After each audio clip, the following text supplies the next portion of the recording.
திராவிட முன்னேற்றக் கழகத்தின் தலைவரும் தமிழக முதல்வருமான ஸ்டாலினுக்கு மிகப்பெரிய ஒரு சிக்கலாக நேற்று நடைபெற்ற அமலாக்கத்துறை அதிகாரிகளது ரைடின் முடிவில் கிட்டத்தட்ட 100க்கு மேற்பட்ட ஆவணங்களும் வாட்ஸ்அப் உரையாடல்களும் அமலாக்கத்துறை அதிகாரிகளால் கைப்பற்றப்பட்டிருக்கிறது. தமிழக தலைமை மேலாண் இயக்குனர் வீட்டில் நடைபெற்ற சோதனையின் முடிவில் செந்தில் பாலாஜி உள்ளிட்ட மிக முக்கியமான நிர்வாகிகள் கைது செய்யப்படுவதற்கு வாய்ப்புகள் இருக்கிறது. உயர் அரசு அதிகாரிகள் உள்ளிட்ட 14 நபர்கள் பெயர் இடம்பெற்றிருப்பதாகவும் நிதியமைச்சரின் பெயர் கூட இதில் இடம்பெற்றிருப்பதாகவும் தெரிய வருகிறது. ஒன்று, சட்ட ஒழுங்கு சீர்கேட்டின் காரணமாக திமுகவின் ஆட்சி கலைக்கப்படலாம்.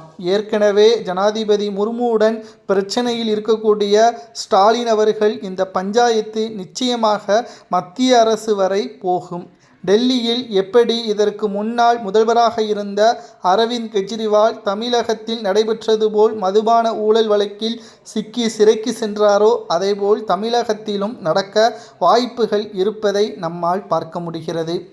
தமிழகத்தில் ஒரு அமைச்சர் பிரச்சனை செய்யலாம், 2 அமைச்சர் பிரச்சனை செய்யலாம். ஆனால் ஒட்டுமொத்த அமைச்சர்களும் மீதும் வழக்கு பதிவுகள் செய்யப்பட்டு விசாரணை நடத்தப்பட்டால் என்ன ஆட்சி நடக்கிறது? 505 வாக்குறுதிகளில் தமிழக மக்களுக்கு முழுமையாக நிறைவேற்றிவிட்டாரா என்று பார்த்தால் 20% தான் நிறைவேற்றப்பட்டிருக்கிறது. அதிமுகவின் ஆட்சியில் கொண்டு வரப்பட்ட திட்டங்கள் கடைசி நேரத்தில் முடிவுக்கு வராமல் இருந்ததை திமுக ஆட்சி முடித்து வைத்திருக்கிறது. ஆனால் 75%த்திற்கு மேலாக அதிமுகவின் ஆட்சியில்தான் முடிக்கப்பட்டிருக்கிறது என்பதையும் தற்பொழுது எடப்பாடி பழனிசாமி உள்ளிட்ட எதிர்க்கட்சி தலைவர்கள் கூறி வருகிறார்கள்.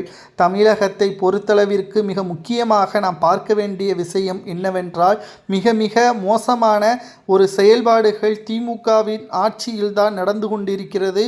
சட்ட ஒழுங்கு மிக மிக மோசமாக இருக்கிறது. திராவிட முன்னேற்ற கழகத்தை பொறுத்தளவிற்கு அனைத்திந்திய அண்ணா திராவிட முன்னேற்றக் கழகம் ஆட்சிக்கு வந்தால் திமுக எதிர்க்கட்சி அந்தஸ்தையும் இழக்க நேரிடும். ஏனென்றால் தற்பொழுது அதிமுக பாஜகவுடன் கூட்டணி வைத்திருக்கிறது. இன்னும் தேர்தலுக்கு 9 மாதங்கள் இருக்கிறது.